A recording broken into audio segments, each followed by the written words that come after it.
Friends, NCLEX wonders 9th edition theory classes अपन study कर रहे थे, जिसमें अपना चैप्टर नंबर 10 चल रहा था, vital sign and laboratory reference intervals, page number 25। ठीक है, तो आज अपन स्टडी करेंगे, फर्दर कंटिन्यू करेंगे अपना topic, that is platelet counts.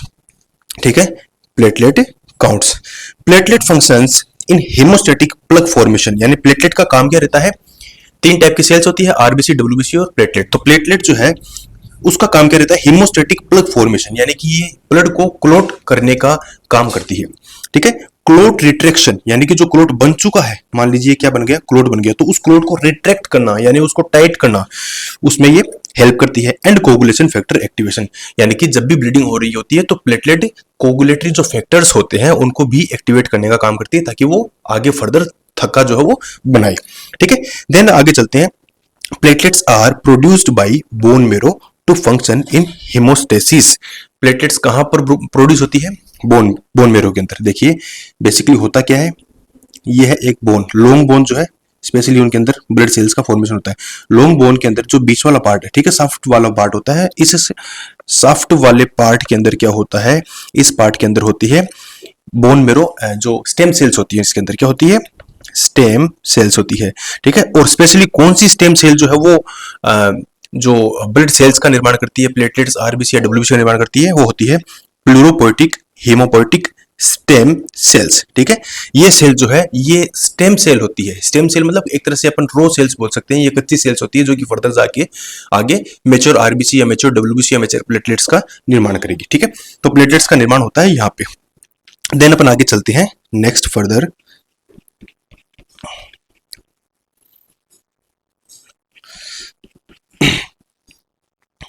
Basically platelets क्या करती है, जहां पर भी ब्लीडिंग हो रही होती है वहां पर एक क्लम्प बना लेती है, क्लम्प मतलब गुच्छा बना लेती है, अटैच हो जाती है। इसकी वजह से क्या होता है कि जो भी आर्टरी या वेन जो रप्चर होती है तो वो क्या हो जाती है, वो सील्ड हो जाती है, वो पैक हो जाती है। आगे फर्दर जो है ऑफकोर्स जो कोगुलेटरी फैक्टर्स है वो भी काम करते हैं, बट प्लेटलेट्स का काम भी क्या होता है, थक्का बनाने का काम होता है।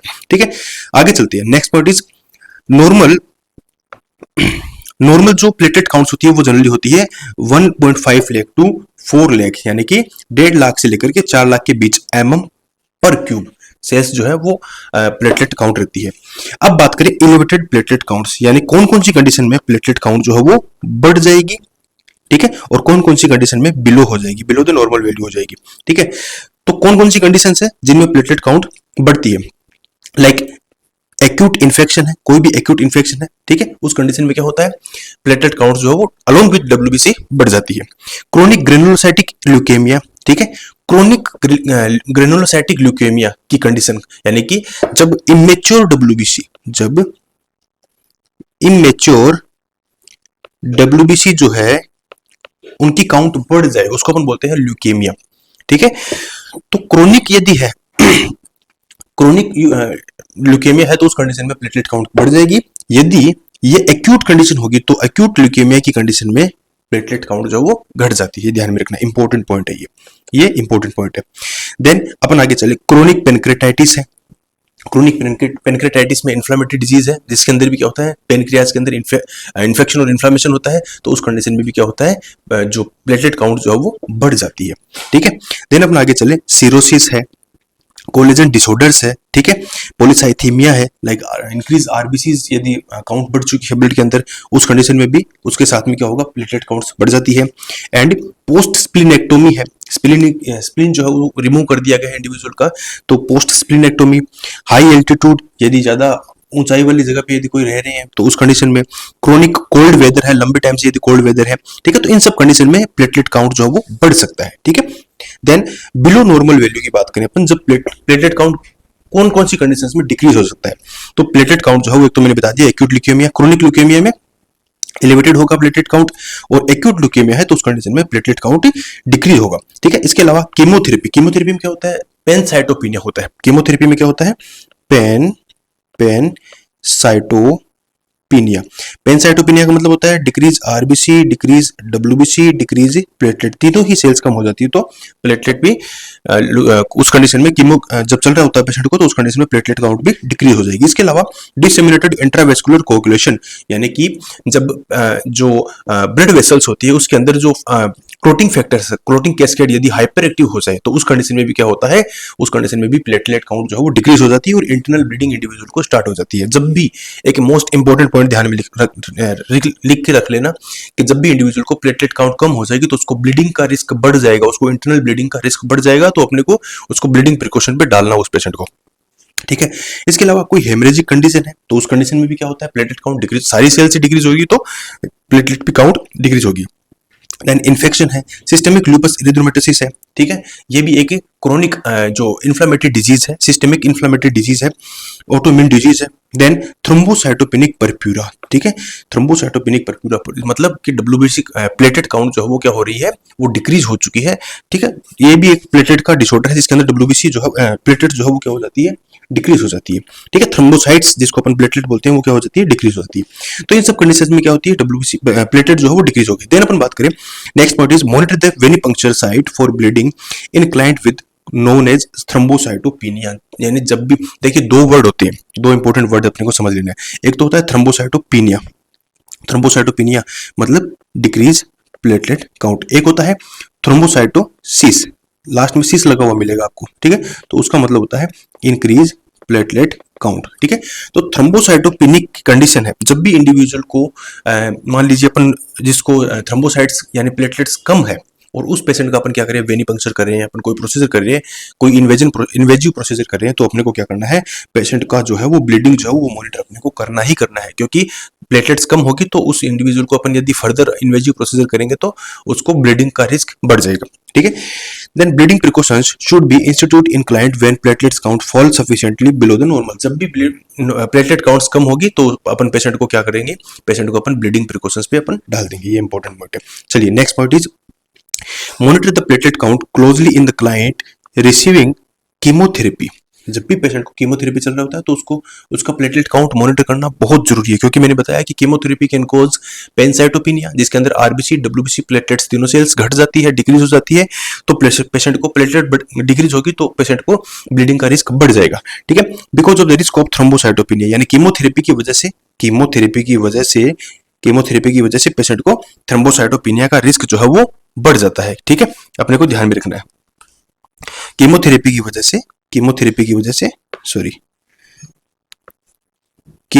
से क्या होता है, पेशेंट को थ्रोम्बोसाइटोपिनिया का रिस्क बढ़ जाता है, यानी डिक्रीज प्लेटलेट काउंट होने का रिस्क बढ़ जाता है, तो पेशेंट को डिक्रीज प्लेटलेट काउंट होगा तो ब्लीडिंग का रिस्क बढ़ जाएगा, ठीक है। Any client who will be having an invasive procedure, और यदि उस कंडीशन में अपन क्या करेंगे, पेशेंट को मान लीजिए कोई लिवर बायोप्सी कर रहे हैं या थोरासेंटेसिस कर रहे हैं, कोई भी इन्वेजिव प्रोसेस कर रहे हैं, अपन रीनल बायोप्सी कर रहे हैं, तो उस कंडीशन में क्या होगा, पेशेंट को ब्लीडिंग का रिस्क बढ़ जाएगा। वापस मैं आपको समझ कर देता हूं कि पेशेंट जिसको कीमोथेरेपी चल रही होती है उस पेशेंट में कीमोथेरेपी की वजह से ब्लड की तीनों सेल्स, कीमोथेरेपी का एक साइड इफेक्ट होता है कि उसके अंदर आरबीसी डब्ल्यूबीसी और प्लेटलेट तीनों सेल्स डिक्रीज हो जाएगी, तो चूंकि उसके अंदर प्लेटलेट्स डिक्रीज हो जाएगी तो उसको थ्रोम्बोसाइटोपिनिया का रिस्क हो जाएगा, यानी कि थ्रोम्बोसाइटोपिनिया होगा, और थ्रोम्बोसाइटोपिनिया होगा यानी कि प्लेटलेट काउंट डिक्रीज हो जाएगी कीमोथेरेपी की वजह से, तो उस पेशेंट को अपन इन्वेजिव प्रोसीजर अपने को नहीं करना है, और करना है तो अपने को प्रिकॉशन के साथ में करना है। Invasive procedure like liver biopsy है, रीनल बायोप्सी है, थोरासेंटेसिस है, ठीक है, या कोई भी वेनी पंक्चर कर रहे हैं, आर्टरी पंक्चर कर रहे हैं, ठीक है, तो अपने को क्या करना है, कोई भी इन्वेजिव प्रोसीजर अपने को बहुत सोच समझ करके प्रिकॉशन के साथ में अपने को करना है, ठीक है, ये इंपॉर्टेंट पॉइंट है, ध्यान में रखना। चलिए ये होगी प्लेटलेट की बात। अब अपन आगे चलते हैं, नेक्स्ट लेबोरेटरी रेफरेंस इंटरवल की बात करें अपन, हीमोग्लोबिन एंड हीमेटोक्रिट। हीमेटोक्रिट और हीमोग्लोबिन दो अलग अलग चीजें हैं, हीमोग्लोबिन एंड हीमेटोक्रिट, ठीक है, दोनों को समझ लेते हैं। हीमोग्लोबिन क्या चीज है, हीमोग्लोबिन क्या है, हीमोग्लोबिन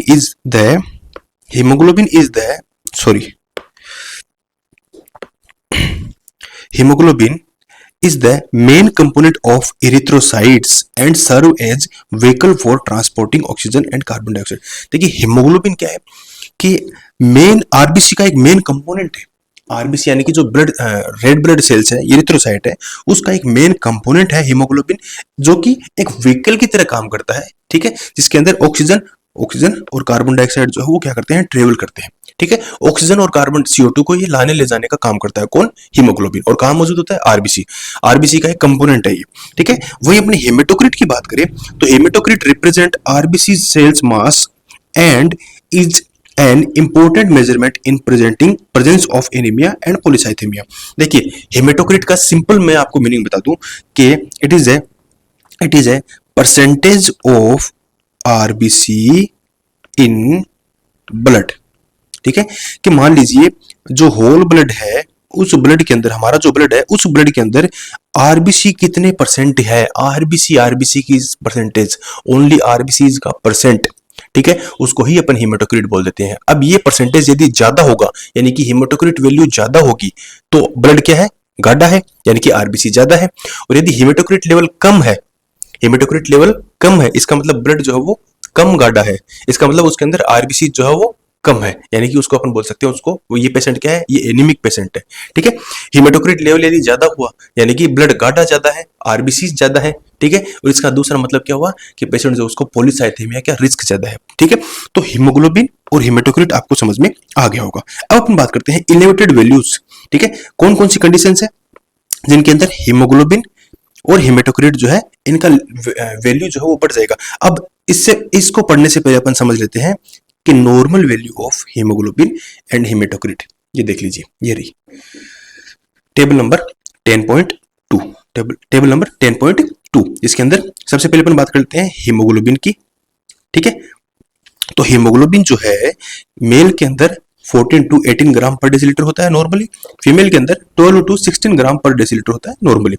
वही हेमेटोक्रिट की बात करें, वहीं अपन बात करें हेमेटोक्रिट की, तो हेमेटोक्रिट जो है वो अडल्ट मेल के अंदर 42% से लेकर के 52% के बीच होता है और अडल्ट फीमेल के अंदर 37 to 47% होता है। ये अपने को ध्यान में रखना है, ये नॉर्मल वैल्यू ध्यान में रखनी है। अब अपन वापिस आ जाते हैं यहाँ पर, तो नॉर्मल जो इलेवेटेड वैल्यू है यानी कौन कौन सी कंडीशन में हीमोग्लोबिन और हेमेटोक्रिट एसिडी, ठीक है, ये बढ़ जाते हैं। तो हीमोग्लोबिन की बात करें तो क्रोनिक ऑब्स्ट्रक्टिव पल्मोनरी डिजीज है यदि इंडिविजुअल को, तो हीमोग्लोबिन बढ़ जाएगा क्योंकि ऑक्सीजन डिप्राइवेशन होगा, CO2 बढ़ेगा। और जब भी CO2 का रिटेंशन होता है या बढ़ता है तो उस कंडीशन में हीमोग्लोबिन जो है वो क्या होता है?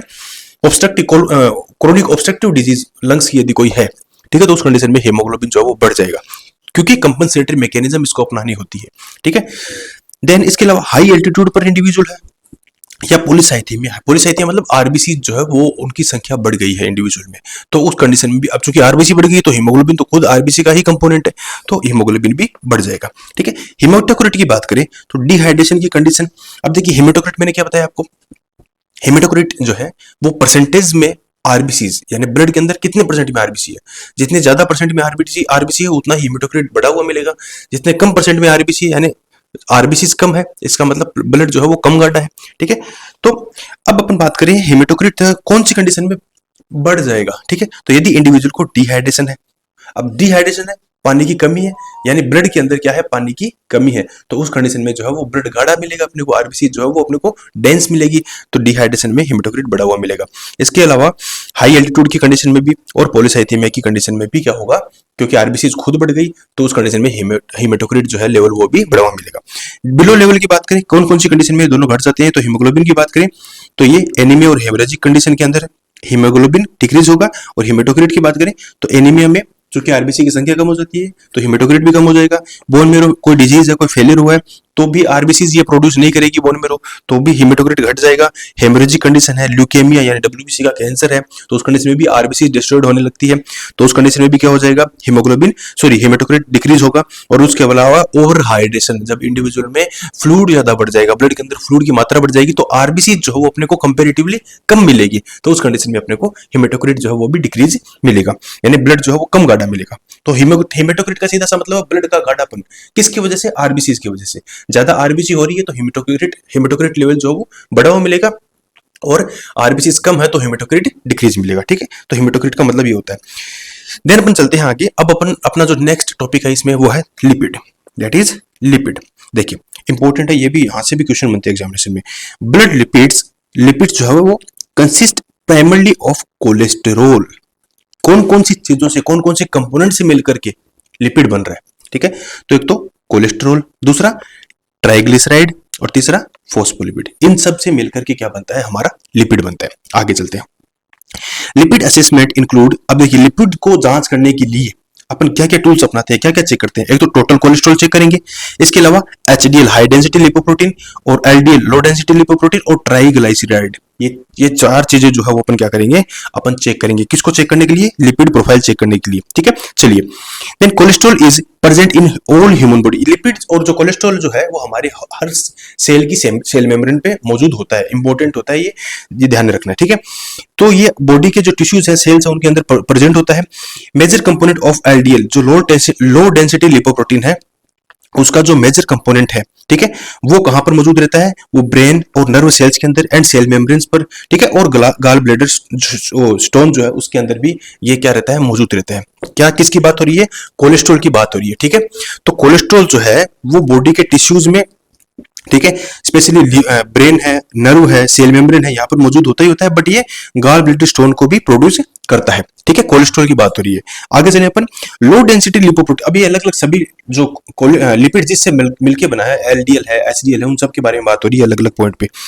तो लो डेंसिटी लिपोप्रोटीन ट्रांसपोर्ट, इसका काम क्या है, transport the cholesterol from the liver to the tissue. यानी कि जो लीवर है, उस लीवर में मौजूद जो कोलेस्ट्रॉल है, उस कोलेस्ट्रॉल को ये कहां पहुंचाता है, टिश्यूज के अंदर। टिश्यूज के अंदर कौन कौन, लो डेंसिटी लिपोप्रोटीन। इसीलिए ये सबसे खराब होता है, ठीक है, क्योंकि लो डेंसिटी लिपोप्रोटीन एलडीएल क्या कर रहा है, ये लीवर के अंदर बनने वाले कोलेस्ट्रॉल को, बैड कोलेस्ट्रॉल को, ये क्या करेगा, ये व्हीकल की तरह काम करेगा और ये टिश्यूज में जमा करा देगा। और टिश्यूज के अंदर यानी कि स्पेशली यदि ब्लड वेसल्स के टिश्यूज है, ब्लड वेसल्स के इंटरनल जो टिश्यूज है, उनमें यदि कोलेस्ट्रॉल जमा हो गया तो क्या होगा, कोरोनरी आर्टरी डिजीज होने का रिस्क होगा। तो लो डेंसिटी लिपोप्रोटीन का काम क्या है, ट्रांसपोर्ट करना, किसको, कोलेस्ट्रॉल को, कहां से, लीवर से टिश्यू में पहुंचाना, ठीक है। सिंपल सी बात है।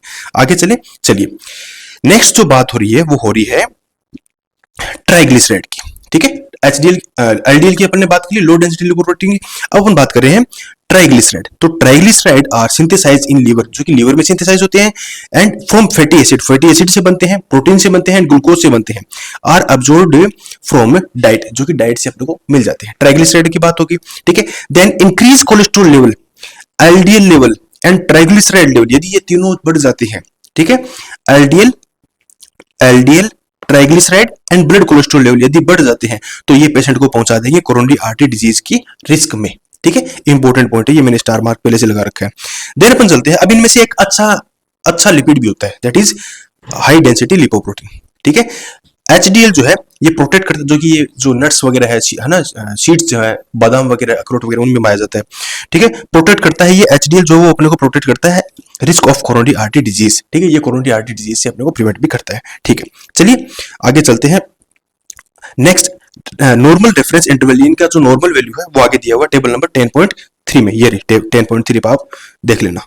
नॉर्मल कोलेस्ट्रॉल कितना होता है, लेस देन 200 mg/dl, एचडीएल कितना होता है, एलडीएल कितना होता है, ट्राइग्लिसराइड मेल और फीमेल में कितने होते हैं, तो ये अपने को देख लेना है, ठीक है। समझने वाला इसमें कुछ नहीं है, आप देख सकते हो यहाँ पे। आगे चलने अपन, अब इंक्रीज कौन कौन सी कंडीशन में होगा, ठीक है। जो लिपिड है वो इंक्रीज कौन सी कंडीशन में होगा, कोलेस्ट्रॉल जो है वो कौन सी कंडीशन में इंक्रीज होगा, ट्राइग्लिसराइड कौन कौन सी कंडीशन में होगा, ठीक है। तो लाइक बिलियरी ऑब्स्ट्रक्शन है, क्रोनिक हाइपरलिपिडेमिया है, हाइपोथायरॉइडिज्म है, ठीक है, इडियोपैथिक हाइपोकोलेस्ट्रोलेमिया है, रीनल डिजीज है, इन सब कंडीशंस में कॉन्ट्रासेप्टिव पिल ले रहा है यदि, तो उस कंडीशन में ये बढ़ जाएगा। ट्राइग्लिसराइड की बात करें तो डायबिटीज मेलाइटिस है, हाइपरलिपिडेमिया, हाइपोथायरॉइडिज्म, लिवर डिजीज, इन सब कंडीशन में ये बढ़ जाएगा। बिलो कंडीशन की बात करें तो कोलेस्ट्रॉल जो है वो एक्सटेंसिव लिवर डिजीज में, हाइपोथायरॉइडिज्म, मालन्यूट्रिशन, इन सब कंडीशन में क्या हो जाएगा, डिक्रीज हो जाएगा। और ट्राइग्लिसराइड की बात करें तो hypothyroidism, malabsorption syndrome and malnutrition, इन सब कंडीशन में ये डिक्रीज हो जाएगा, ठीक है। तो आज इस क्लास में को अपन यही एंड करते हैं। नेक्स्ट क्लास में अपन स्टडी करेंगे फास्टिंग ब्लड ग्लूकोज।